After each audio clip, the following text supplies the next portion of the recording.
Nah, ini dok bagi orang tua atau mungkin yang kalau anak-anak kan tidak bisa merasakan dan bisa seperti orang tua yang bisa langsung ke rumah sakit. Ya. Ini untuk orang tua dok yang mungkin anaknya mengalami demam berdarah. Ini sampai di titik mana orang tua harus segera membawa anaknya ke rumah sakit agar tidak terjadi DSS dok? Ya, jadi demam berdarah itu memang kadang-kadang gejalanya mirip kayak flu ya. Tetapi lalu kemudian ada gejala tambahan biasanya. Kenapa? Anaknya muntah. Mual, muntah, dan di ulu hati ini nyeri tekan. Kenapa bisa nyeri tekan? Karena virusnya masuk ke dalam liver. Dia mengalami viremia. Saya udah bilang tadi di awal, ya. Jadi terjadi yang disebut dengan tanda-tanda penekanan jaringan. Karena virus. Jadi kalau kita ngecek, kalau di dokter itu biasanya dilihat, wah, livernya agak sedikit membesar, ya. Nah, lalu kemudian tentu saja terjadi bercak ya. Bercak pendarahan. Nah, kalau udah jadi bercak pendarahan urusannya panjang. Dan biasanya kalau kita tes itu kita menggunakan tensimeter ya. Pernah lihat nggak? Tensimeter, lalu kemudian kita tahan, lalu kemudian kita lihat ada nggak dalam lingkaran tertentu, kita lihat ada nggak pecah pembuluh darah. Ada istilah kita tuh petekie. Petekie adalah pembuluh darah yang pecah-pecah. Ya, jadi warnanya kayak bintik-bintik ungu.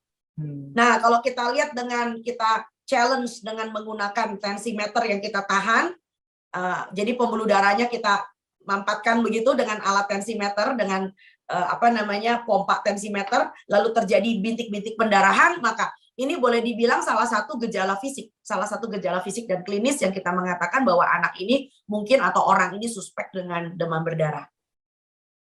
Ya, jadi seperti itu. Jadi sekali lagi, demam berdarah itu mirip seperti penyakit flu atau penyakit virus pada umumnya. Awalnya dimulai dengan demam, ya, lalu kemudian seperti kayak hidungnya ada sedikit lendir dan sebagainya.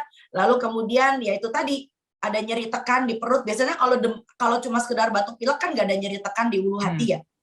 Nah itu dia. Nah itu baru keluar tuh tulisannya. Jadi ada nyeri tekan di ulu hati. Nah lalu kemudian lebih baik ke dokter aja.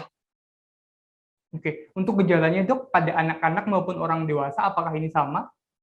Mirip, gejalanya mirip. Ya, nah yang repot adalah pada anak itu, terutama anak yang belum bisa bicara, tidak terlalu spesifik. Nah itu tanda gejala dan pemeriksaan fisik. Ya, pada anak-anak itu biasanya tidak spesifik. Jadi itu sebabnya begitu anak Anda mulai demam, ya, lalu kemudian bermasalah seperti yang sudah bilang kayak tadi, ini ada tulisannya.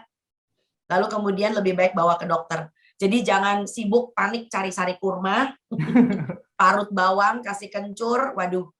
Ya, karena yang Anda hadapi ini adalah kegawat daruratan.